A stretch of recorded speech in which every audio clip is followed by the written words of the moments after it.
గురుదేవతాయ నమో నమః. శ్రీ బాలాత్రిపురసుందరీదేవి యొక్క అభిషేక ప్రక్రియ. అభిషేకం అసలు ఎందుకు చేస్తాము? పాలు, పంచదార, అమృత స్వరూపమైన అభిషేకం చేస్తాం. దీని అర్థం ఏంటంటే, ఇక్కడ మనకి అమ్మవారు ఎలా అయితే మనం భావించి చేస్తామో, రెండు పద్ధతులు ఉంటాయి ఏ దేవతకైనా కూడా.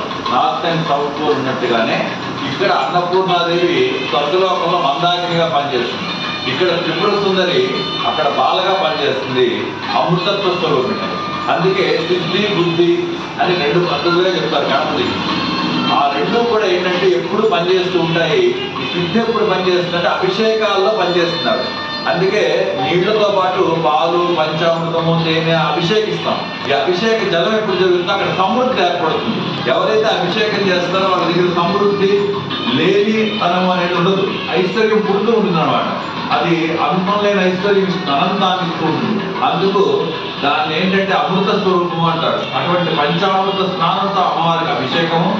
శ్రీ సూక్తంలో విశిష్టత చెప్పాను. శ్రీ అంటే మహాలక్ష్మి, సూక్తము అంటే నిర్ణయించే పాత్ర. ఆ అమ్మవారు ఎలా వస్తుందో చెప్తుంది అమ్మవారు. పుష్పములు, పుష్పాలు నవ్వుతూ నవ్వించేటువంటి శక్తిని ఇస్తాయి. నవ్వనటువంటి జీవితము, రసము లేనటువంటి జీవితం ఉండకూడదు. కాబట్టి ఆ నవ్వు లేనప్పుడు పుష్పార్చన చేస్తే నవ్వులు వస్తాయి, ఆనందం వస్తుంది. వికసితమైన మనోవాక్యాన్ని ఆనందం వస్తుంది. అటువంటి పుష్పహారము, చీరలు, రంగురంగులుగా ఉన్నటువంటి చీర. ఈ 7 రంగులే మనం చూడగలము. 7వ రంగు పైన ఉంటాయి, కింద రంగులను చూడలేము. అందుకని 7 రంగుల్లో ఉన్నటువంటి రంగులు కాంతి కలిగినటువంటి గాజులు, చీర అమ్మవారు ఎప్పుడైతే ధరిస్తుందో అవి మనం ఎప్పుడైతే ఇస్తామో అమ్మవారికి ప్రకృతిలో మనకి ఏమవుతుంది, మనం ఏది అమ్మవారికి ఇస్తామో అది రెండింటిపై మనకు వచ్చేస్తూ ఉంటుంది. అటువంటి ఐశ్వర్య స్థితి కలిగిన బాలాత్రిపుర మహాలక్ష్మి స్వరూపమైన అమ్మవారికి అభిషేకము, అలంకరణ. పసుపు, కుంకుమ ఈ రెండు ఏంటంటే శ్రీ విద్యా ఉపాసనకి మూలము. ఎక్కడ పసుపు, కుంకుమ ఉంటాయో అక్కడ శ్రీ విద్య పుడుతుంది, శ్రీ విద్య వచ్చు అని చెప్పడానికి అగ్నితత్వము. ఒకటేమో సమృద్ధి, పసుపు సమృద్ధినిస్తుంది. అటువంటి సమృద్ధి కలిగిన అభిషేకంలో పసుపు కుంకుమలతో అభిషేకము, చక్కగా పదార్థములతో అభిషేకము, అలాగే ఏలకలు పోసినట్టు సుగంధ ద్రవ్యములతో అభిషేకం అమ్మవారికి ఉంటుంది.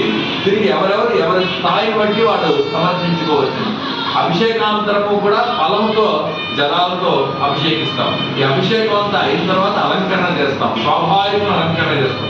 అమ్మవారిని మనం ఎలా అలంకరిస్తామో మన జీవితంలో కూడా ఇటువంటి రంగులు, అలంకారాలు, ఆనందాలు, ఆ సువాసనలు వచ్చేస్తాయి. అది దాని రహస్యం అన్నమాట. అందుకు ప్రకృతికి చేస్తాం. ఇన్ని ధాన్యం భూమిలో చదివితే ఎలా అయితే అంత పంట వస్తుందో, అమ్మవారికి అభిషేకం చేసిన, అమ్మవారికి అర్చన చేసిన, అమ్మవారికి ఆ దేవతార్చన. ఇక్కడ విశిష్టత ఏంటంటే ఒక రాయిగా భావిస్తాం. అదే సైన్స్ వల్ల ఒక రాయిలో కొన్ని కోట్ల అమృతమైనటువంటి ధారలు ఉన్నాయి, కణాలు ఉన్నాయని చెప్తే నమ్ముతాము.